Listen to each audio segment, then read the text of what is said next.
A long time ago, in a state that now seems far, far away, I used to train novice and experienced motorcyclists and their instructors at the University of Illinois.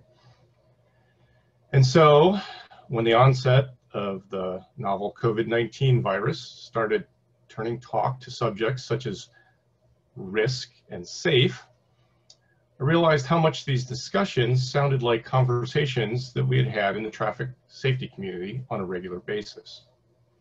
These conversations were less about telling people what was a right or wrong decision, and more about helping people figure out what were right or wrong decisions for them personally. My hope is that the framework of this discussion can serve as an aid in thinking about and making our own personal decisions as we face the new realities of living with COVID-19. So let's insert a disclaimer here. This talk is based on lessons I've shared with novice and experienced motorcyclists. And while there are some strong parallels to living around COVID-19, if the risk seems too high, potential riders always have the choice to walk away from motorcycling, which is not an option open to us. Also, I won't be trying to tell you that your approach to safety is wrong or that it's right. Maybe I'll cause some self-examination, maybe some reevaluation, or maybe affirmation of the choices that you've already made for yourself. Let's start with one of my current trigger words, safe. Merriam-Webster's online dictionary defines the word safe as 1, free from harm or risk. 2, secure from threat of danger, harm, or loss. 3, affording safety or security from danger, risk, or difficulty. Using the dictionary definition of safe, it becomes clear that safe is a goal we can strive for, but never reach. There is risk in everything we do. We take a risk every time we get out of bed in the morning. Just look at some statistics for bathroom injuries. But we would also be taking risks by not getting out of bed, such as bed sores or muscle atrophy, along with the risk of losing a job. Some level of risk always exists. There is always a chance of something undesired and harmful occurring. And the probability of something undesired occurring is constantly changing. These chances can increase or decrease as we move about the time and space of our day. We have some control over whether we increase or decrease the risk presented by our actions or inactions. If we didn't, we'd just be putting ourselves in the hands of fate. There are several types of risk to consider. We have the risk that is unnecessary. You engage in taking a risk that is unnecessary when you act without sufficient information or without taking time to think it through carefully in advance.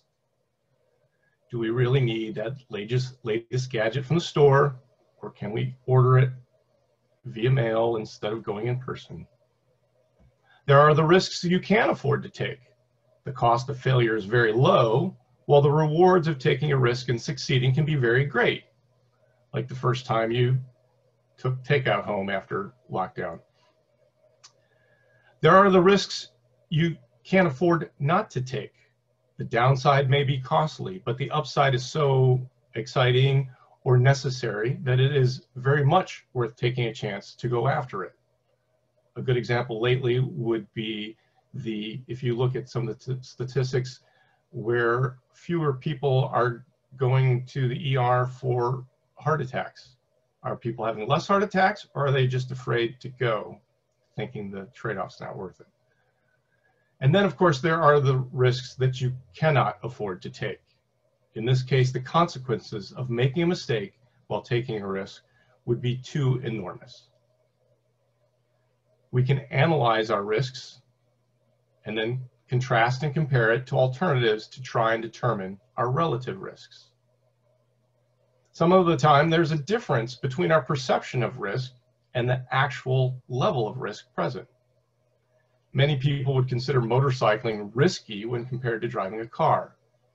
Many street motorcyclists consider track racing risky, while most of the racers I know think street riders are the crazy ones for riding on the street with all that dangerous traffic. Our perceptions don't always match reality.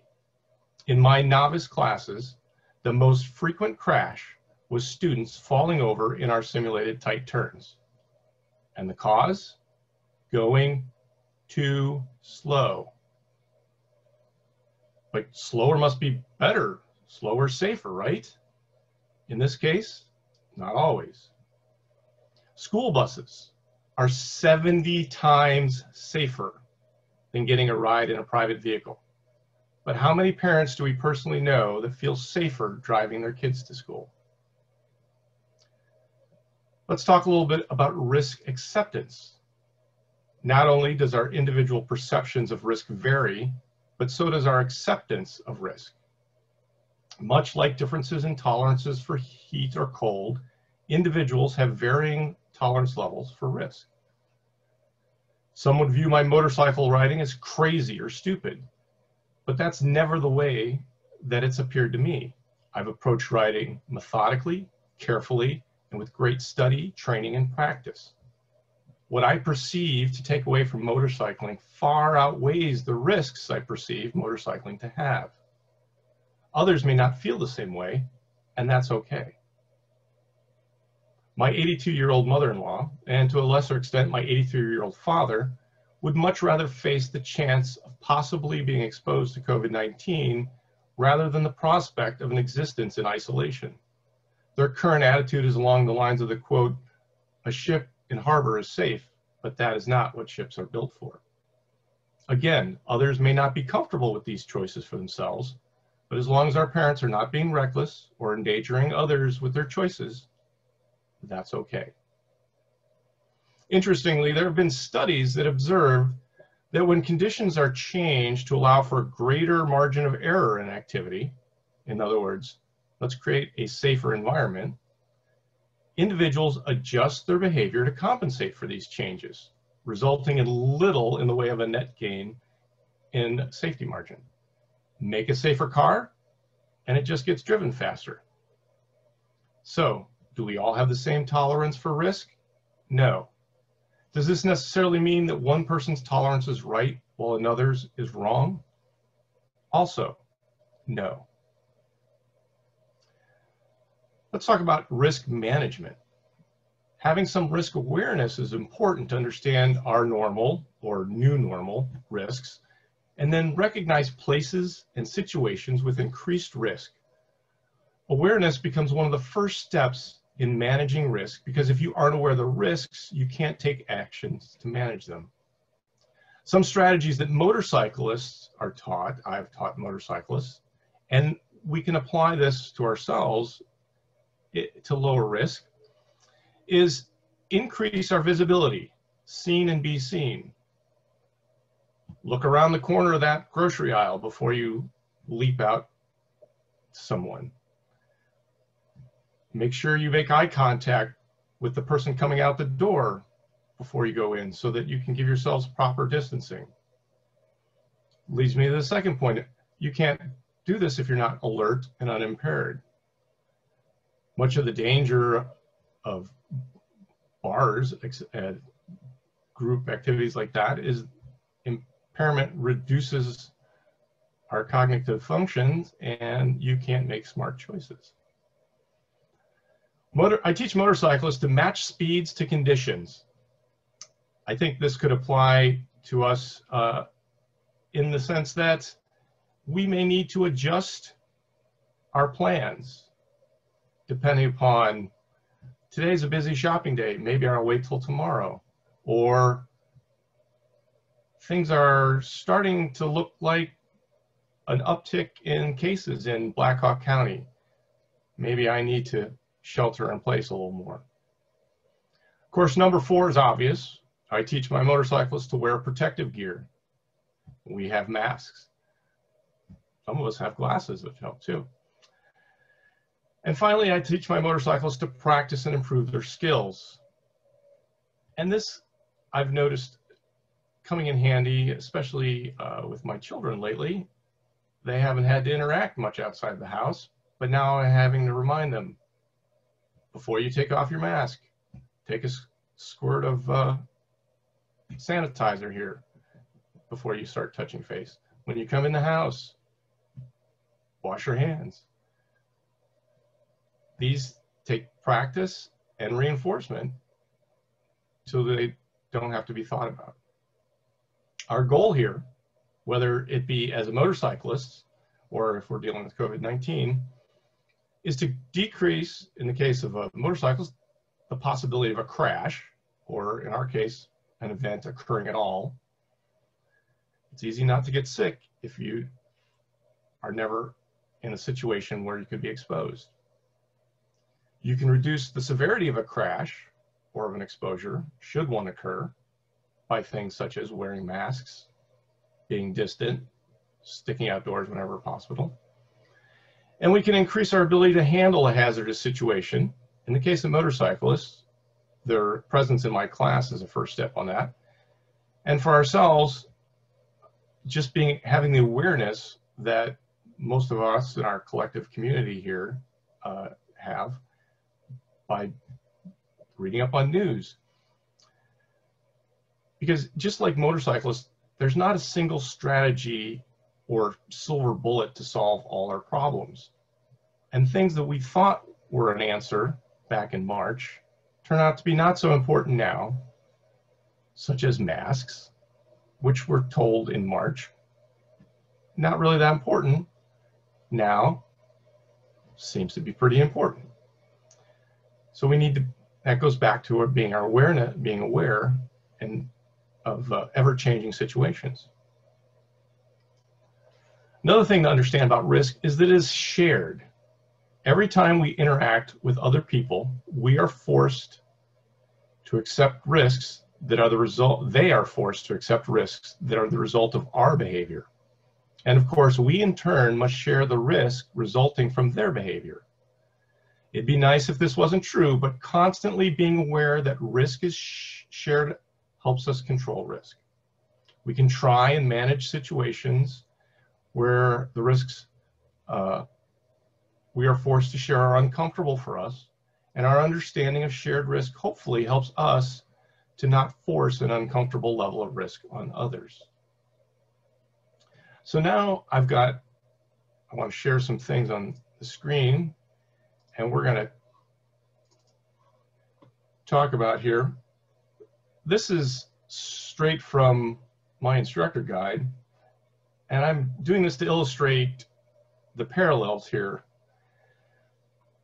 In the case of the printed page, it's talking about motorcyclists, but this applies to us today. When we're discussing who's responsible, we're all responsible for what happens to us. And what are our responsibilities?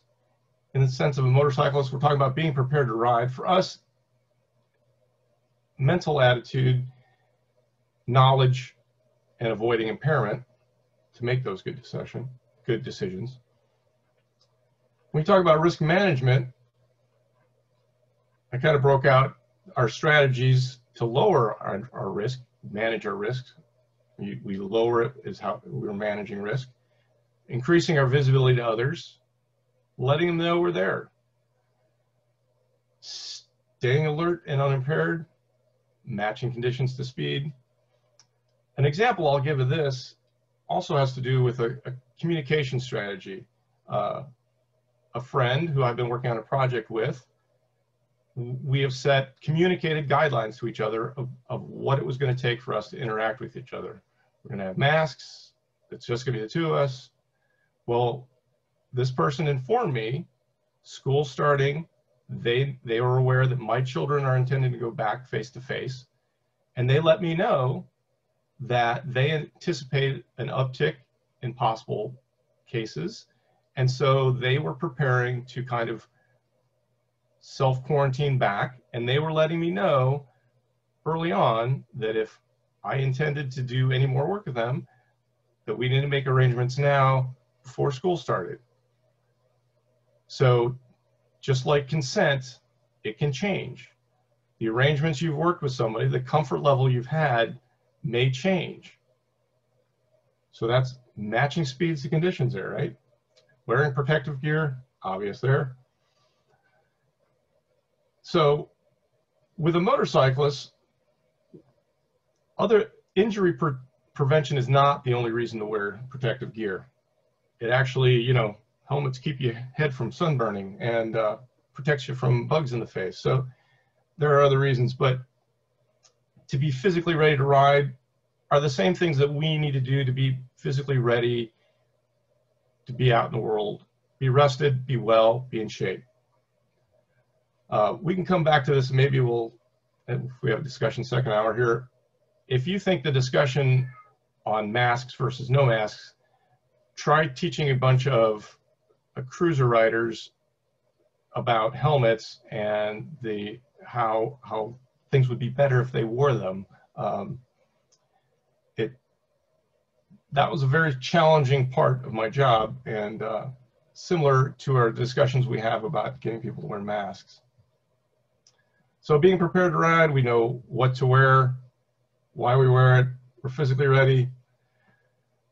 I want to touch on the mechanical prep here, because there are people who have the forethought to plan things out, and this goes to more than just having a mask in their car, for example. They have a routine, and they've established it in their minds and in their supplies ahead of time, and so they know. They pull up to a store.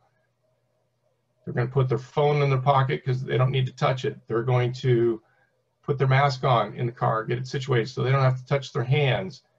They're going to put their car keys in a place where they can reach them with minimal contact. They have a routine established for when they come back to their car. I can open the door with a non-important, with the hand I don't use, or mostly in the store or something. I can immediately apply my sanitizer. I can then remove my mask. I can then touch this or that. So they have a physical or a mental checklist of the things they need to accomplish for their own peace of mind prior to entering and prior to exiting a place of possible exposure. So this goes to preventive maintenance, and then of course corrective maintenance is being aware if you're sick and taking care of that promptly. So what I teach my motorcyclists, one of the most important things they can do is understand the limits of themselves, the environment they're in, their machine, which we don't have in this case, and then the important part is to stay within your comfortable limits. So here we are our basic responsibilities as a rider. Be prepared, know your limits, stay within them. So this brings us to the inevitable discussion of risk as a spectrum. And so many of you have seen this from the Texas Medical Association. It's been widely shared in the press. And they rated a scale, the doctors of the Texas Medical Association created a scale of various risk. And depending upon your personal risk tolerance and also your local establishment or whatever, some of these numbers may bounce around a little, but the general outline should give you an idea of kind of where you might fall. So low risk are things like opening mails, getting takeout, getting gasoline, playing tennis. You're outside, you're pretty distant. This scales up, playing golf, still pretty good. Staying at a hotel for 2 nights. Eating at a restaurant if you're outside, a little higher, but still kind of okay. Having dinner at someone else's house. Now they rate this as a moderate risk, but if this is someone who you've incorporated within your personal family circle, maybe that risk is lower. So again, even though this chart is a guideline, it might not agree with your personal guidelines of risk acceptance, risk tolerance. And then, so this goes going to salon or barbershop, eating inside, you know, a lot of what it comes down to is exposure time and amount of contact. So things that are fewer people, less time, less risk. The longer you're around a bigger group, the higher risk. So down here on the bottom at, I don't know why they didn't use the number 10 on a scale of 1 to 10, but we have going to a bar. Tight, crowded spaces, a lot of people making poor decisions. So, and right next to that is attending a religious service with 500 plus employees, or worshipers. Interestingly, they don't have, and maybe this is a Texas bias, but there's no other house of worship less than 500 anywhere on this list. So again, we have to make our own comfort decisions, figure out what our own elements of risk acceptance and risk tolerance are, and be prepared to stay within our limits. While no two people are going to have the same approach to accepting and managing risk, ultimately, I hope everyone can develop strategies, understand their limits, and then take responsibility for staying within your limits. While we may never meet the definition of safe, we can all work towards being safer.